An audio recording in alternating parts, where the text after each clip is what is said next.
সকালবেলা এখনও কেউ ঘুম থেকে ওঠে নাই। আমি আর আমার জাই ঘুম থেকে উঠি সকাল সকাল। এছাড়া বাড়ির অন্য অন্য মানুষ কিন্তু অনেক দেরি করেই ওঠে। আসসালামু আলাইকুম everyone, welcome back to my channel.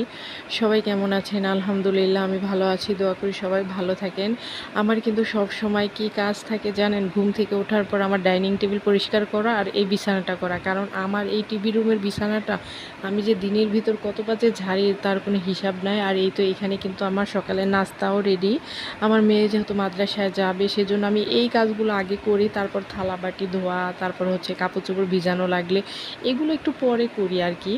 আর এই তো আমার কোটাকাটিও হয়ে গেছে, এখন রান্না করব। আর যেহেতু আমার কিছুদিন আগে বাজার নিয়ে আসছিল, ওইগুলো গোছাইছি। আসলে একা হাতে সব কিছু করলে না সারতে পারি না, মাছ ধোয়া হতে কাটা এগুলো অনেক সময় লাগে। আমি ওইভাবে ভিডিও করি না। ওই দিনকেই কিছু চিংড়ি মাছ ছিল, মানে আমি ভাজিতে দেওয়ার জন্য সব সময় চিংড়ি মাছ রাখি, কারণ আমার ভিডিওতে দেখেছেন আমি কিন্তু ছোট ছোট চিংড়ি মাছ দিয়ে অনেক সবজি রান্না করি, বা যাই রান্না করি না কেন চিংড়ি মাছ দিলে আমার ভালো লাগে, সেজন্য আমি এই চিংড়ি মাছ এনে রাখি সব সময়।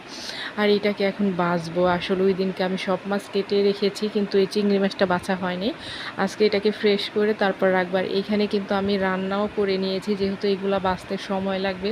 আর মাছ কাটাকুটা এগুলো আমার একটু সময় লাগে। আমি গোছ গাছের কাজটা একটু ভালো পারি, এই কাটাকাটির কাজ না আমি এত বেশি ভালো পারি না।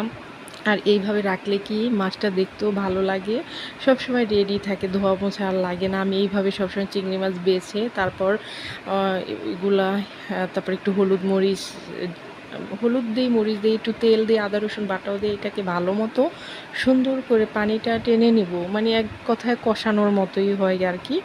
আর এই তো দেখুন আমার কিন্তু এটা রেডি। আর দেখেছেন আমি আজকে রান্না করেছি জলপাই দিয়ে ডাল, তারপর হচ্ছে ওইভাবে আর দেখাই নাই, যেহেতু ভিডিও বড় হয়ে যাবে। আর আমি এখন চিংড়ি মাছটা ফ্রিজে রেখে দেবো। আর এই তো দেখুন ছাদে গিয়েছিলাম, এত রৌদ্র উঠেছে, তাই ভাবলাম কাপড় চোপড়গুলো বালতিতেই রেখে দেবো, পরে ভাঁজ করবো। এখন মোটামুটি আমার সব কাজ শেষ। এখন আমার ছেলে গোসল করতেছে, দেখি ওরে আবার না বললে ও গোসল করতেই থাকে, অনেক সময় নেয় গোসল করার জন্য, এটা ওর একটা বদ অভ্যাস।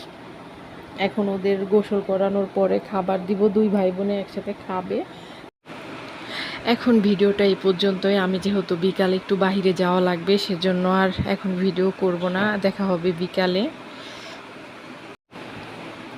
আর যে যেখান থেকে আমার ভিডিওটা দেখছেন সবাইকে অসংখ্য ধন্যবাদ। আর যারা সাবস্ক্রাইব করেন নাই তারা দ্রুত সাবস্ক্রাইব করে ফেলুন।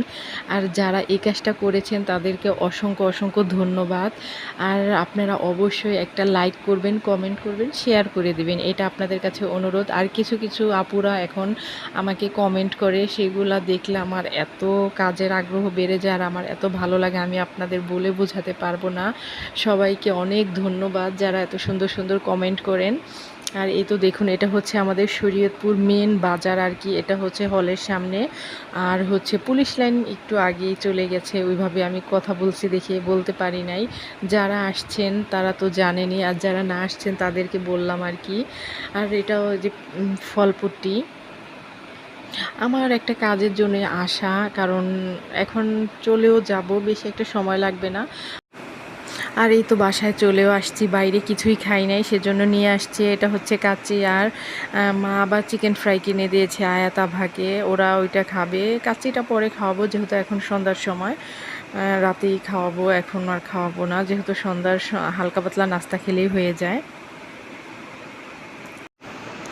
ভাই বাইরে থেকে আসার পর এত খারাপ লাগতেছে, আসলে কি আর বলবো। সারাদিন কিন্তু মানে ব্যস্ততাই সময় কাটাই, শুয়ে আর বসে কতক্ষণ থাকি। আর আমার শুয়ে বসে থাকতেও ভালো লাগে না কাজ না করলে। আর আজকের ভিডিও এই পর্যন্ত। সবাই ভালো থাকবেন, সুস্থ থাকবেন, আমাদের জন্য দোয়া করবেন। আল্লাহ হাফেজ।